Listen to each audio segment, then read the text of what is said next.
감사드리고요. 바로 사연 읽어보겠습니다.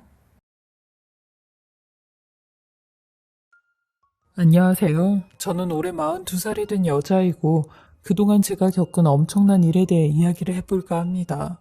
저 또한 제 인생이 남들과는 달리 너무 기가 차 이렇게 사연을 보내봅니다.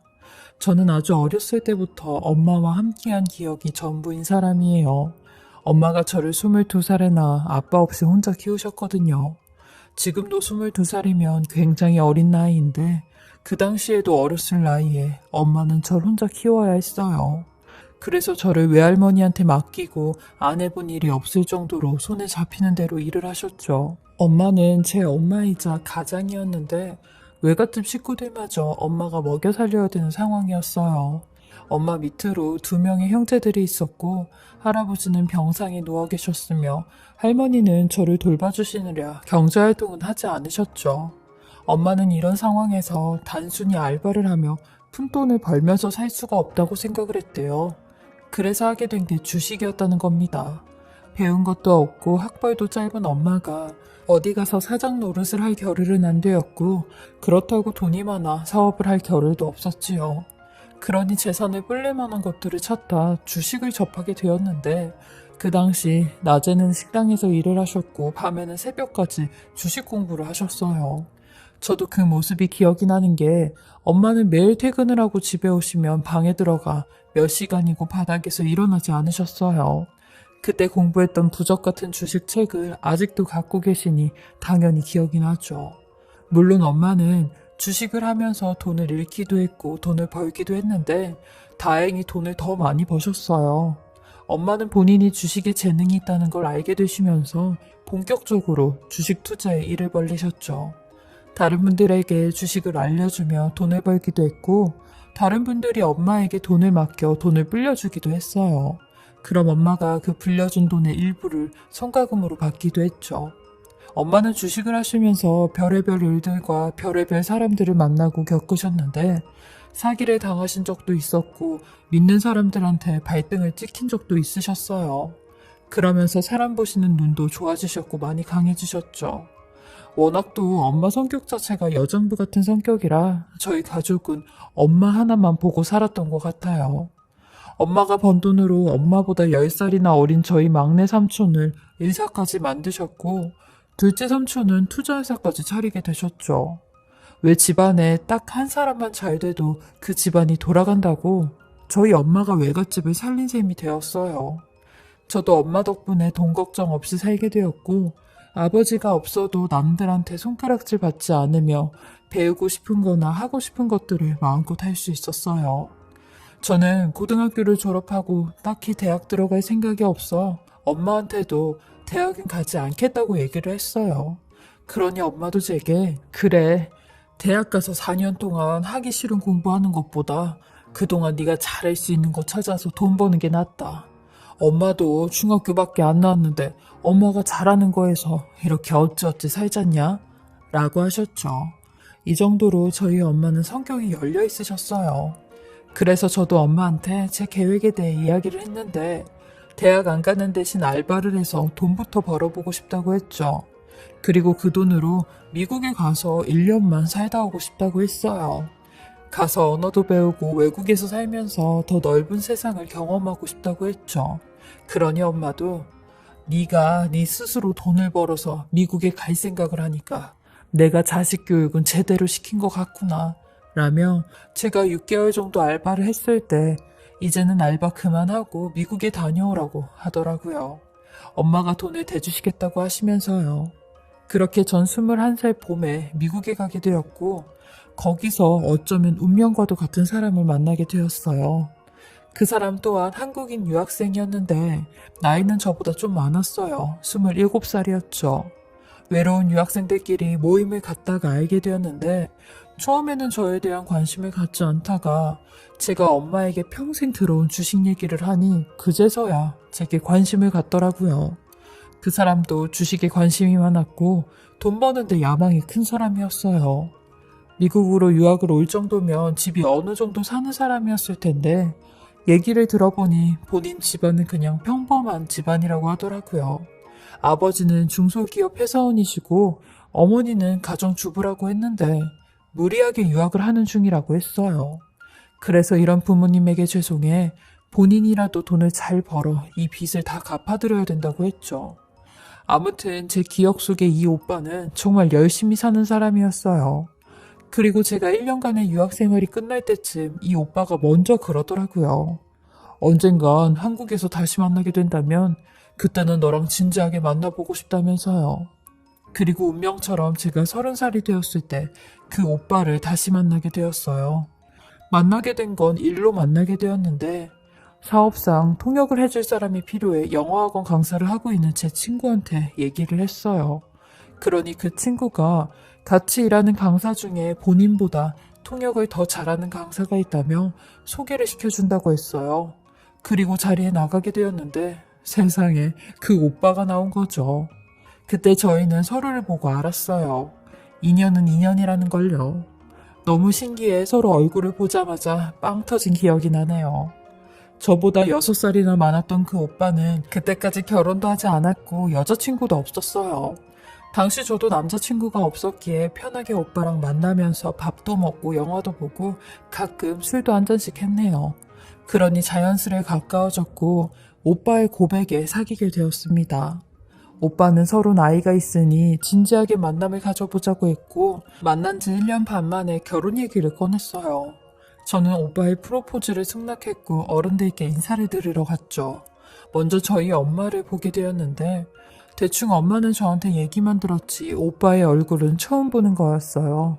근데 저희 엄마는 오빠와 만남을 가진 뒤 오빠가 별로라고 하시는데 솔직히 엄마의 이런 반응이 좀 당황스러웠어요.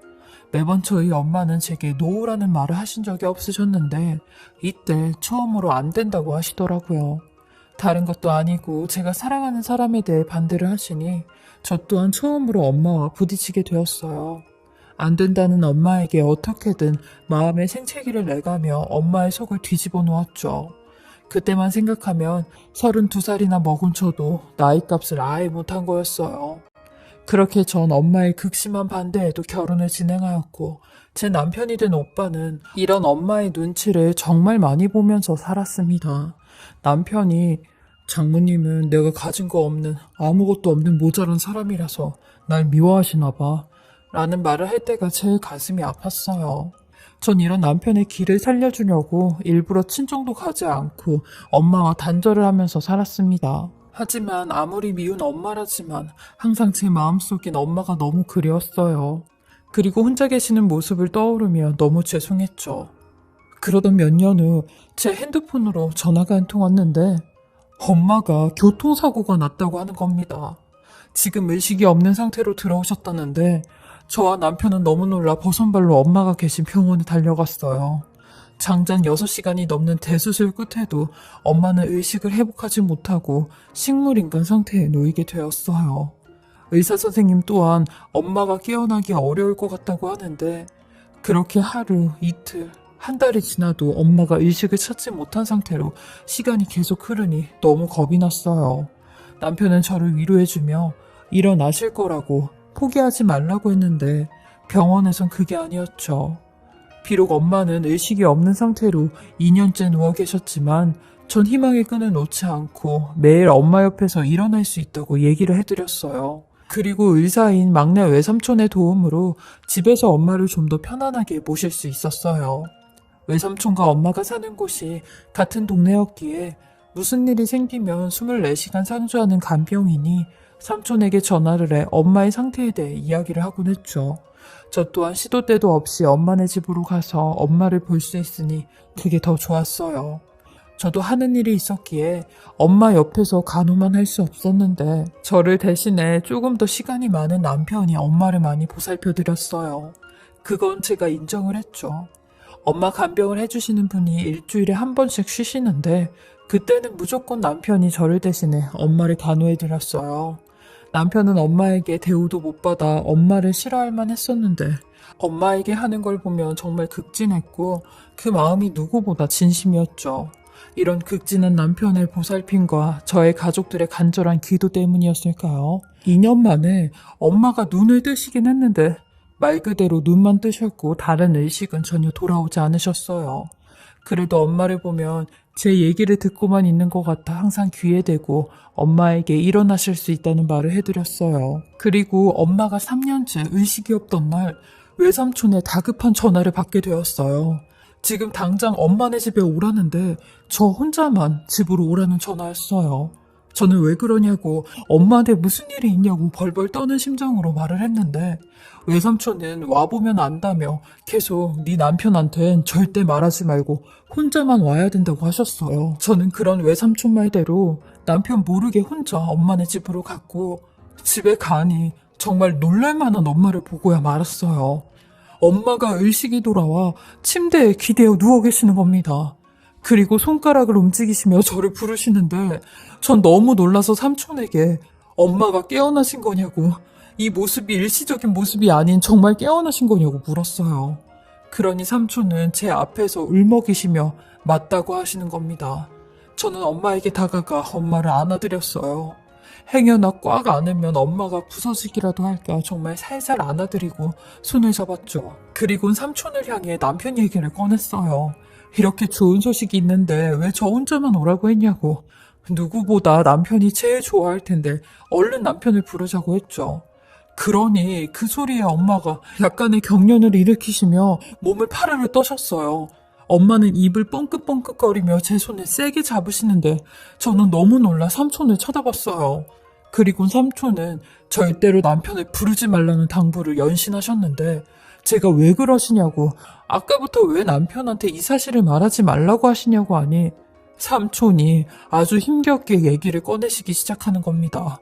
사실 엄마가 깨어난 건 오늘이 아니라 3일 전이었다는 겁니다. 그리고 삼촌은 엄마가 깨어난과 동시에 엄마가 무언가 말을 하고 싶다는 걸 알게 되었고 눈을 깜빡이며 대화를 시도해 장장 3일에 걸쳐 엄마의 사고 이유에 대해 알게 되었다는 겁니다. 그리고 그 외에 다른 충격적인 사실도 같이 알게 되었다는데 삼촌을 통해 듣게 된 이야기는 충격적인과 동시에 너무나도 믿기 힘든 말이었어요. 왜냐면 엄마가 의식이 돌아온과 동시에 천사 같던 남편놈의 실체가 전부 다 드러나는 순간이었거든요. 엄마가 이렇게 큰 교통사고가 난 이유는 바로 남편 때문이었어요. 남편의 불륜 현장을 잡게 된 엄마가 불륜을 하고 도망가던 남편놈의 뒤를 뒤쫓다가 이런 사고가 났다는 거였죠. 삼촌은 한 가지 실마리가 풀리니 다른 사실들도 알게 되었다는데 남편놈이 혼자서 엄마 병간호를 할 때도 그 여자를 집까지 데리고 오고 그 여자와 지속적으로 연락을 한다는 것까지 알게 되었대요. 유도 질문을 하며 계속 대화를 이어나갔다고 하더라고요. 저는 엄마에게 이 모든 게 사실이냐고 사실이면 눈을 깜빡여달라고 하니 엄마는 눈을 한 번만 깜빡이는 게 아니라 파르르 떠시며 몇 번이고 눈을 깜빡이시더라고요. 저는 이 모든 게 사실이면 남편놈의 불륜 현장을 잡아야겠다고 생각이 들었고 삼촌과 함께 어마어마한 계획을 세우게 되었습니다.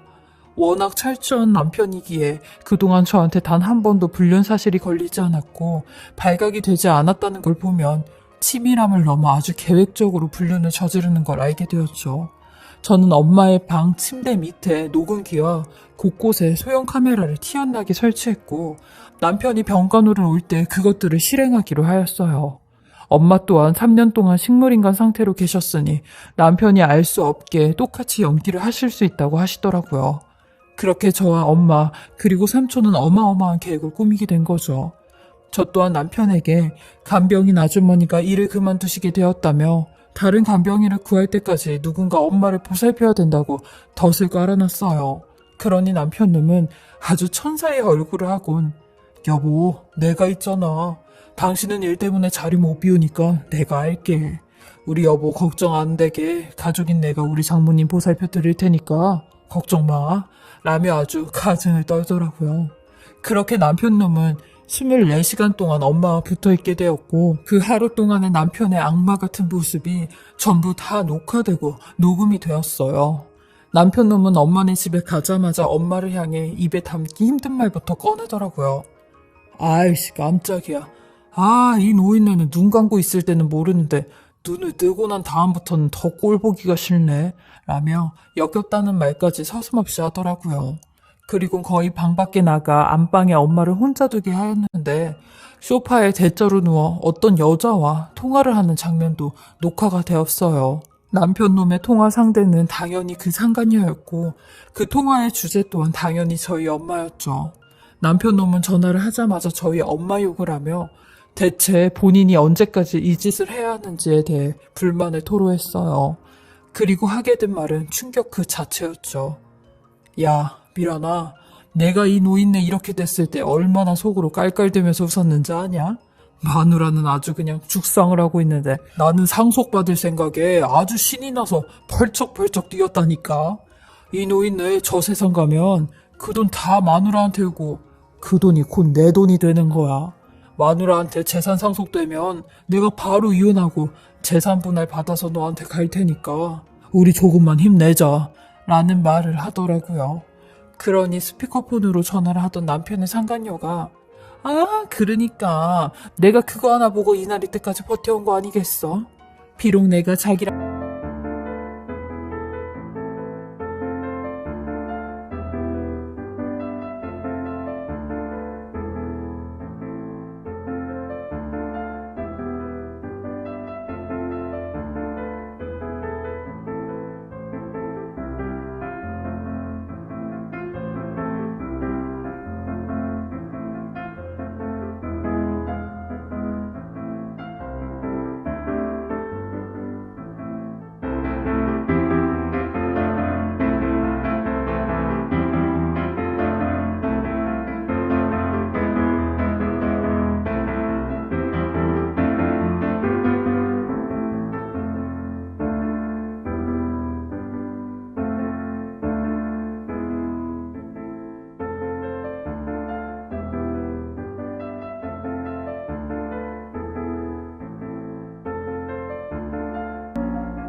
결혼은 못했지만 이런 늦복이 터져서 제2의 인생을 살겠네 라는데 그 둘은 마치 과거를 회상하듯 제겐 고맙게도 과거 얘기까지 하더라고요. 그 상간녀는 저와 결혼하기 3년 전부터 만났던 사람이었고 서로 가난한 형편에 어쩔 수 없이 더 나은 사람들을 만나 결혼을 했는데 만남은 계속 이어져 나갔더라고요. 가진 거 없는 사람들끼리 살면 평생을 이렇게 가난하게 살아야 된다고 서로를 위해 결혼을 포기하고 나중에 돈이 생기면 그때 이혼을 결심하자고 했다는데 정말 기가 참 말이 안 나왔어요.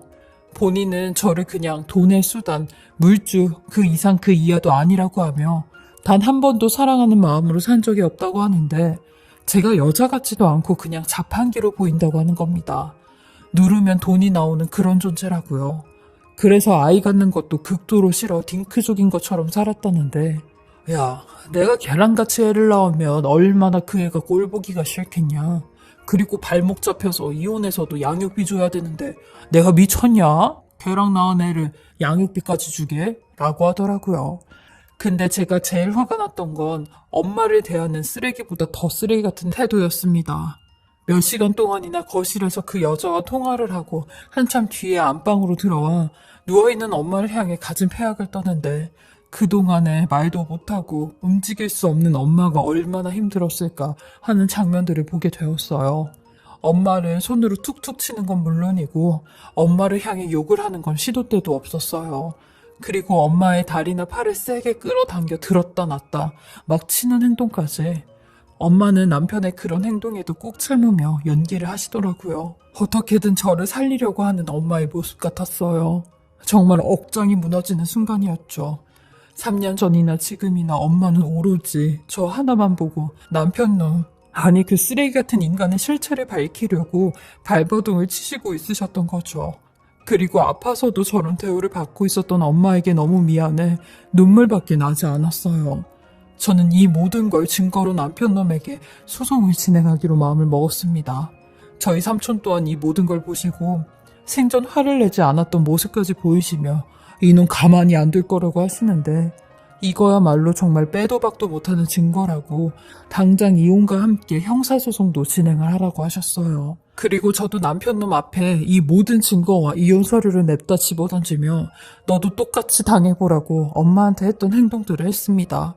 그러니 아무것도 모르고 당하던 남편놈의 얼굴이 그 증거를 보고 새하얗게 변하기 시작했고 그제서야 제 앞에 무릎을 꿇으며 대성통곡을 하기 시작하는데 전 그런 남편놈을 향해 너 같은 인간은 지옥에 떨어지고 지옥불에 떨어져도 이 죄값들 다 못 치러. 어떻게 우리 엄마한테 이럴 수가 있어? 너한테 돈이 이 세상 전부냐? 돈만 있다면 내 엄마가 아닌 네 엄마도 이렇게 할 수 있어 이 악마 같은 놈아. 평생 지옥에서 썩어도 편치 않을 놈아 라며 발악을 했네요. 내가 어떻게 해서든 너 콩밥 먹일 거라고 난리를 쳤어요. 그리고 유능한 변호사를 고용해 증거물을 전부 전달했고 이혼소송을 하였습니다. 남편놈이 지금까지 학원에서 벌은 수입의 거의 전부를 그 상간녀한테 준 사실도 알게 되었고 그에 따른 재산 기여도도 전혀 없다는 사실이 밝혀져 그놈과 재산 분할을 안 해도 된다는 판결이 나오게 되었어요. 저 또한 사업을 하면서 제 앞으로 빚이 많아 가진 재산도 없었는데 저 인간은 저의 재산이 아닌 오로지 엄마의 재산만 탐을 냈던 인간이니 엄마가 하루라도 빨리 저 세상이 갔으면 하는 마음이었겠죠. 상속받을 마음에 그 상간녀와 깔깔대며 웃던 악마 같은 인간이었으니까요. 그리고 그 상간녀에게도 당연히 소송을 해 평생 상간녀라는 꼬리표를 달게 해주었어요. 상간녀 소송하면서 그 X의 얼굴을 보게 되었는데 초면이 아닌 구면이더라고요. 몇 년 전 남편놈이 어떤 여자의 차를 타고 집에 왔는데 제가 그 모습을 딱 보게 되었고 그때 남편은 그 여자를 같이 일하는 학원 강사라고 소개를 했던 게 기억이 났죠. 이런 식으로 아슬아슬하게 빠져나가며 불륜을 대놓고 저지른 남편놈에게 또다시 화가 치밀어 올랐어요. 물론 저는 그 상간녀한테 위자료 1,500만 원을 받게 되었고 남편놈의 형사소송에는 집행유예가 선고가 되었어요. 죄질에 비해 너무 가벼운 선고였고 속이 뒤집어지는 선고였지만 남편놈 인생에 주홍 글씨 하나 그어졌다는 생각을 하였죠. 그리고 남편놈 근무하는 학원에도 이 소문이 쫙 퍼져 직장에서도 당연히 잘리고 백수가 되었어요. 지금 생각하면 엄마가 왜 그렇게 결혼을 반대했었는지 이제야 알겠더라고요. 엄마가 사람 보는 눈은 귀신이었는데 그 말을 들을 걸 하는 후회도 들었어요. 그리고 저를 위해 그 인간의 바닥 같은 치부를 알리기 위해 3년 전이나 지금이나 안간힘을 써가며 깨어나신 것에 대해 너무 감사드리고 죄송했어요. 하나밖에 없는 절 위해 엄마는 이 모든 걸 바쳤는데 저는 엄마의 그 반대 하나에 몇 년 동안이나 연락도 안 하고 살아왔던 세월이 너무나 후회스럽고 너무나 죄스러웠죠. 지금은 엄마가 괜찮아지신 지 2년 정도 되었는데요. 2년 동안 어눌했던 말도 조금은 괜찮아지셨고 재활치료도 계속 하시며 걷는 연습을 하고 계세요. 저 또한 이혼한 지 2년이 흐르고 남편과의 모든 소송이 끝나니 이제야 좀 사람 사는 것처럼 살고 있어요. 그리고 엄마와 단 둘이 지내며 남은 평생 엄마를 위해 제 삶을 살려고 마음을 먹었어요. 이제는 제 인생도 평탄한 길만 있길 바라며 제 기구한 인생 이야기를 해보